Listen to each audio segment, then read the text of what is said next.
So welcome to Chapter 2 of Steelheart by Brandon Sanderson. I'm going to read pretty much the entire chapter of this one because it only runs from pages 29 to 32. And so that'll set us up to kick off Chapter 3 in the next one. I'll start right away. I hustled down the dark street on a steel sidewalk, passing in and out of pockets of light. I may have just decided to do something very, very stupid. Like eating meat sold by a shady understreet meat vendor stupid. Maybe even stupider. The Reckoners planned their assassinations with extreme care. It hadn't been my intention to interfere, only to watch, then try to get them to take me on. By stepping out of that alleyway, I changed things. Interfered with the plan, whatever it was. There was a chance that everything was going just as it was supposed to. The curveball was accounted for. But maybe not.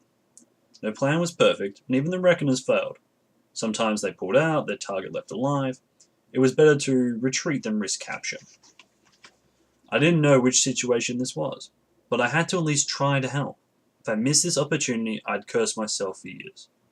All three people, Fatuity, Curveball, and the beauty with the dangerous air, turned to me as I ran up. "Donnie," I said, "we need you back at the Reeve." Curveball frowned at me, eyeing my rifle. He reached under his jacket for his gun, but didn't pull it out. Fatuity, in his red suit and deep red cape, raised an eyebrow at me. If I had been a danger, his powers would have warned him.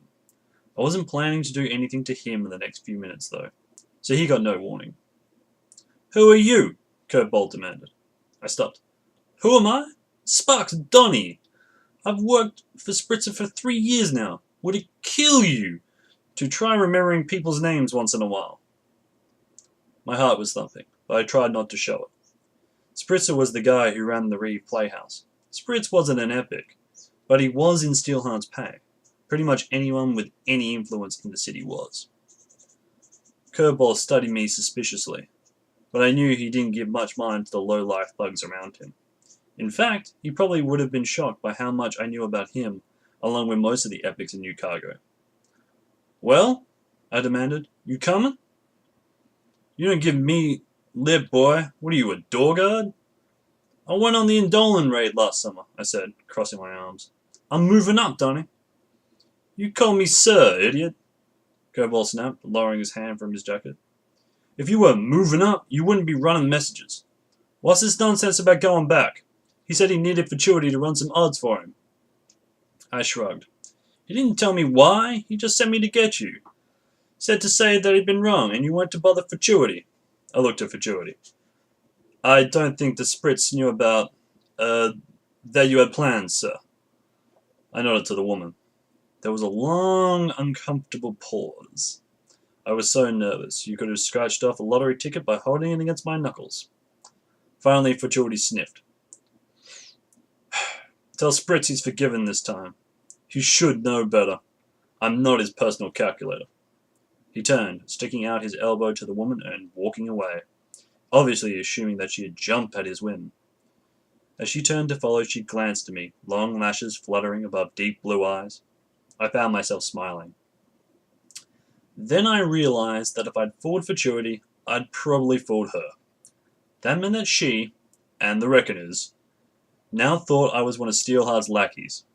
They were always careful not to endanger civilians, but they had nothing at all against taking out a few hitmen or thugs.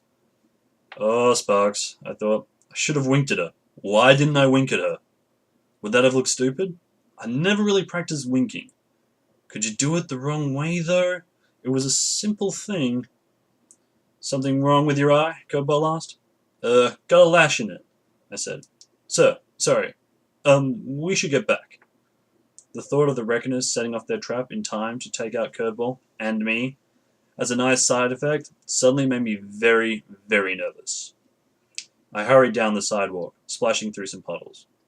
Rain didn't evaporate quickly in the darkness, and with the steel ground, there wasn't anywhere for it to go.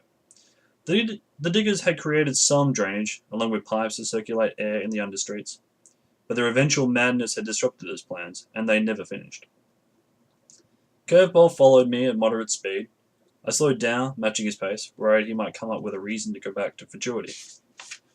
"What's your hurry, kid?" he growled. In the distance, the woman and Futurity had stopped beneath the streetlight, where they had taken to searching one another's mouths with their tongues. "Stop staring," Curveball said, walking past. "He could gun us down without even looking and nobody would care." It was true.